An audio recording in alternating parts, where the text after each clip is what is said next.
क्या आपने सोचा है कि आपकी डिग्री का भी कोई वैलिड पीरियड होना चाहिए, उसका भी कोई एक्सपायरी डेट होना चाहिए? अगर नहीं तो सोचना शुरू कर दीजिए। क्यों? इस पर बात करने के लिए हमारे साथ एनईटीएफ के अध्यक्ष डॉक्टर अनिल सहस्त्रबुद्धे सर हैं।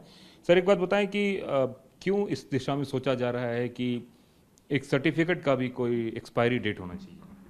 देखिए, जो हम कॉलेज और यूनिवर्सिटी में डिग्री प्राप्त करने के लिए उच्च शिक्षा में जाते हैं, तो उसका जो करिकुलम है वो कई बार आउटडेटेड रहता है। और जिस जगह में वो इवन अप टू डेट भी करते हैं, तो भी वो 3 या 4 साल का प्रोग्राम होने के बाद जब छात्र बाहर आता है डिग्री प्रदान करने के बाद, तो कई चीज़ें बदल जाती हैं।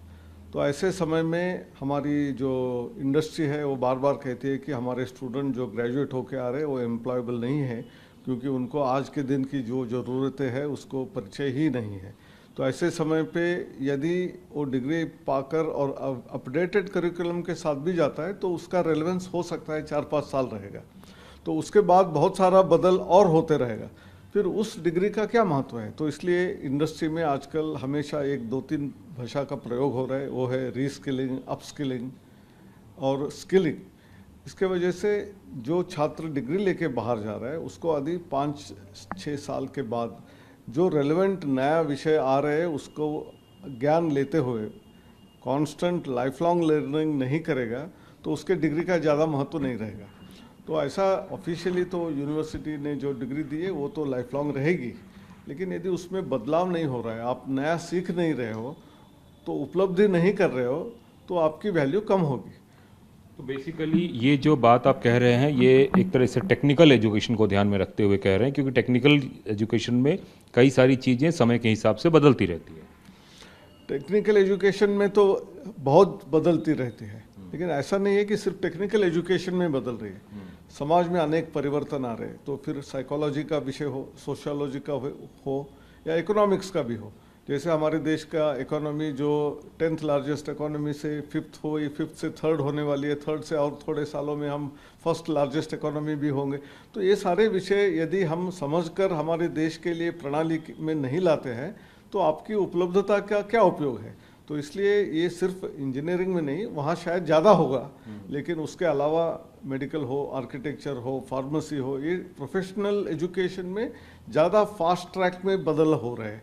लेकिन ऐसे बदल समाज में भी, समाजशास्त्र में भी हो रहे हैं, इकोनॉमिक्स में भी हो रहे हैं, साइकोलॉजी में हो रहे हैं।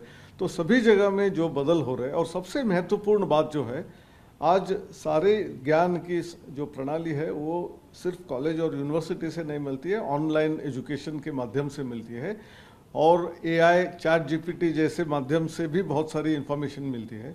तो इस सब का उपयोग यदि करना हम नहीं सीखेंगे तो हम जॉब मार्केट में रेलेवेंट नहीं रहेंगे। तो सर, एक बात बताइए कि इस तरह की चीज़ें क्या किसी देश में या क्या कहीं यूनिवर्सिटी में हो रही है, या ये पहली बार आप हिंदुस्तान में लाने की सोच रहे हैं?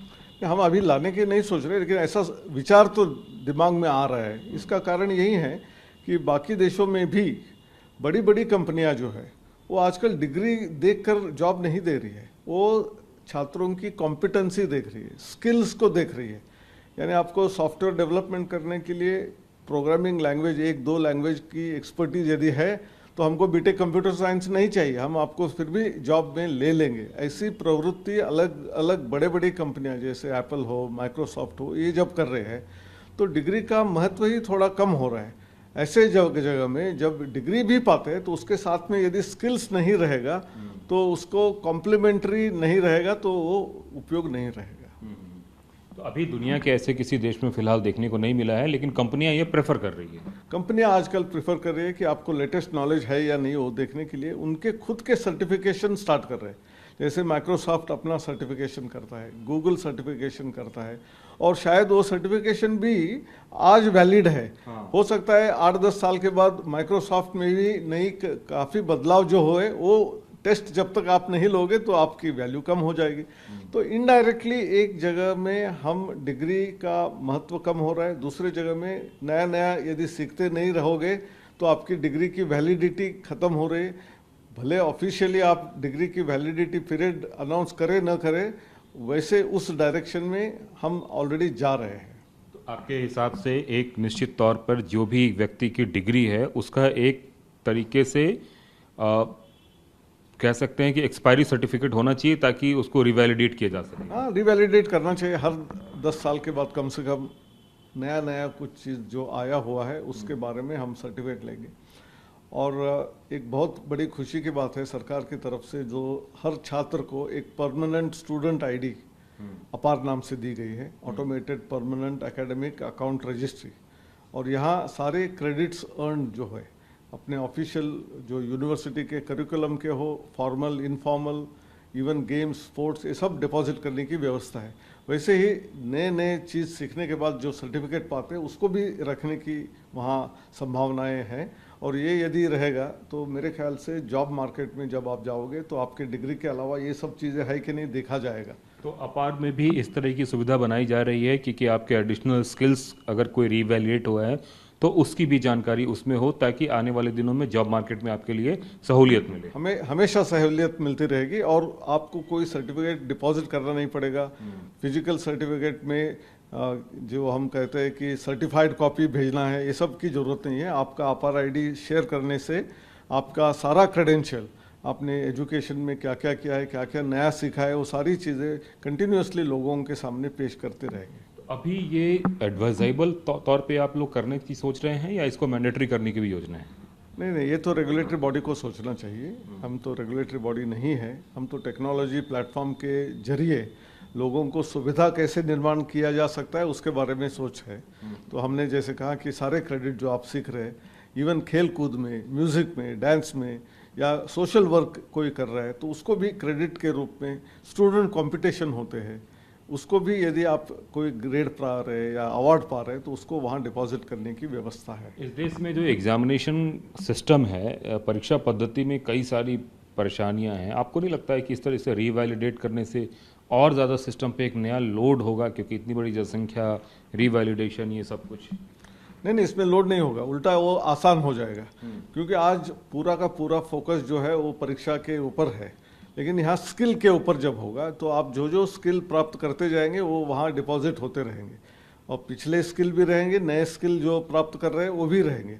तो आप ये नेचुरल प्रोसेस में होगा, इसके लिए कोई स्ट्रेस लेने की जरूरत नहीं है। मतलब ये नहीं है कि मैंने 10वीं का परीक्षा पास कर लिया तो मुझे दोबारा से 10वीं का परीक्षा देना है? नहीं देना पड़ेगा। 10वीं परीक्षा में जो एडिशन आया है सिर्फ वो देना पड़ेगा। 10वीं में भी नहीं, आप 10वीं में जो सीखा था, लेकिन उसके ऊपर यदि कोई नए विषय आ गए हैं, दुनिया में आ गए, समाज क्षेत्र में आए हैं, जिसको 10वीं में पढ़ने की जरूरत है, 10वीं में आज पढ़ने की जरूरत है, ऐसे कोई कोर्सेस आप करेंगे, आप नया नया भाषा सीखेंगे, उसके कोर्स करेंगे, उसका सर्टिफिकेट लेंगे, आप हमारी भारतीय ज्ञान परंपरा का कुछ नया कोर्स करेंगे, और गणित में कुछ नया बदलाव आया है उसका कोर्स करेंगे, हम वैदिक मैथमेटिक्स का कोर्स करेंगे। ये सब उपलब्धियां जो है वो एक नई एक्स्ट्रा उपलब्धि के रूप में आपके एकेडमिक बैंक ऑफ क्रेडिट में डिपॉजिट होने के बाद आप उसका उपयोग अनेक जगहों में कर सकते हैं। इसीलिए तो उसका नाम अपार रखा है। अपार यानी हिंदी में या अपने भारतीय भाषाओं में उसका अर्थ है अनेक, सीमा के बाहर, यानी बहुत सारे, beyond the boundary, beyond the, बहुत सारे हो सकते हैं। तो इसके उपयोग होंगे ट्रांसफर ऑफ स्टूडेंट के लिए, एक स्कूल से दूसरे स्कूल, स्कूल से कॉलेज के जाते समय, एंट्रेंस एग्जाम लेते समय, या जॉब के लिए अप्लाई करते समय, हायर एजुकेशन बाहर के देश में जाने के समय पे भी इसको आपके आईडी के सहारे आप शेयर कर सकते हैं, और आपका क्रेडेंशियल, एक ऑनेस्ट क्रेडेंशियल जो है वो लोगों के सामने पेश करने में मदद होगी। तो निश्चित रूप से कोशिश इस बात की है कि जो तकनीकी या सामाजिक जो भी बदलाव हो रहा है उस बदलाव को आधार बनाकर डिग्री को वैलिडेट किया जाए, जिससे कि जॉब मार्केट में या दूसरी जगह पे छात्रों को ज़्यादा आसानी हो। कैमरामैन विपुल के साथ कुमार कुंदन, TV9 भारतवर्ष, दिल्ली।